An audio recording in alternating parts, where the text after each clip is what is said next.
Bonjour à toutes et à tous, j'espère que vous allez bien. Bienvenue sur Football Passionnat, votre rendez-vous incontournable pour tout ce qui touche au football et à l'actualité du FC Barcelone.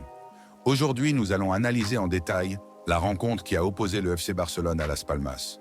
Une rencontre disputée aux îles Canaries, un déplacement toujours périlleux, d'autant plus que l'Atlético Madrid avait mis la pression en s'imposant largement face à Valence avant ce match.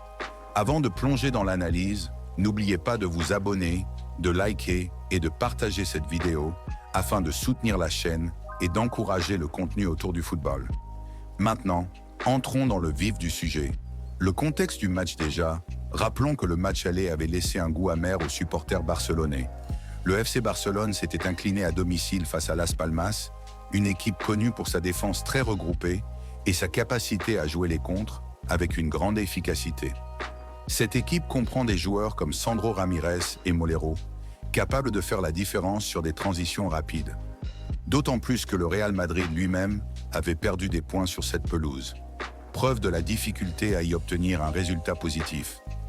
Du côté du FC Barcelone, Hansi Flick avait décidé d'aligner un 11 de gala, avec en attaque la jeune pépite Lamine Yamal, Lewandowski en pointe et Rafinha à ses côtés. Le milieu de terrain était composé de Fermin, Pedri et Casado, tandis que la défense était formée par Eric Garcia, Cubarsí, Balde et Koundé. Szczęsny occupait le poste de gardien. En face, Las Palmas évoluait dans un dispositif en 4-4-2 avec des joueurs comme Essugo, très prisés sur le marché des transferts, ou encore Mika Marmol et Silesen, d'anciens joueurs du FC Barcelone. Une première mi-temps laborieuse, le coup d'envoi donné, le FC Barcelone a eu du mal à imposer son rythme. La première mi-temps a été marquée par une certaine pauvreté technique et un manque de fluidité dans le jeu offensif.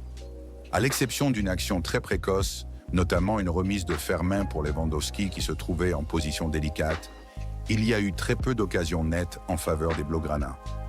Défensivement, le FC Barcelone a été mis en difficulté par le jeu aérien de Las Palmas, notamment avec McBurney, véritable poison dans les duels aériens. Casado et Eric Garcia ont éprouvé des difficultés à contenir ces offensives, obligeant Szczęsny à réaliser plusieurs parades décisives.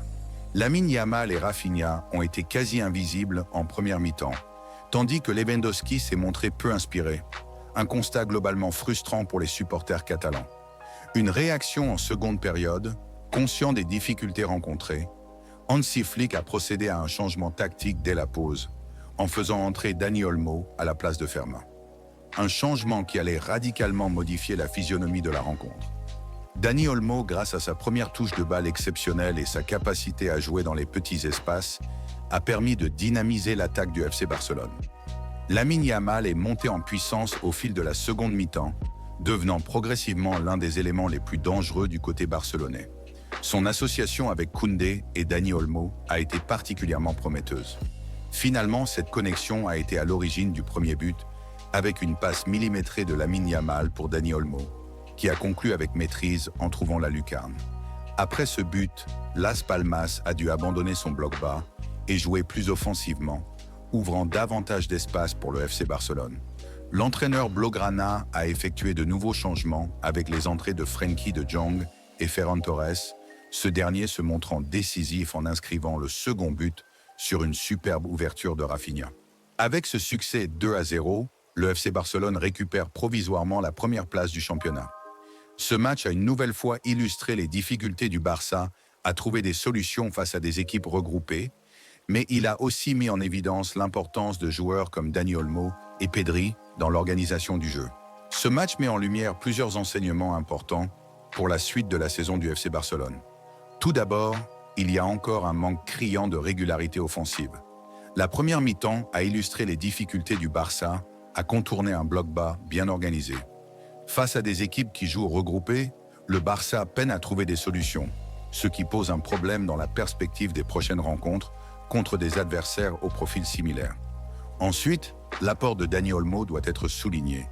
Son intelligence de jeu et sa capacité à trouver les intervalles font de lui un atout majeur pour déséquilibrer les défenses adverses.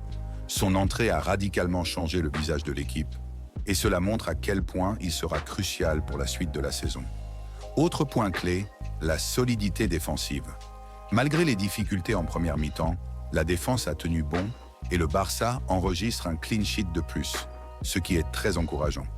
Cubarsí et Eric Garcia ont été solides dans les duels et Szczęsny a fait les arrêts nécessaires. Ce bloc défensif sera essentiel pour les gros matchs à venir. Enfin, la question de Lewandowski reste en suspens. Encore une fois, il a été très discret, avec peu d'implication dans le jeu et une présence fantomatique dans la surface.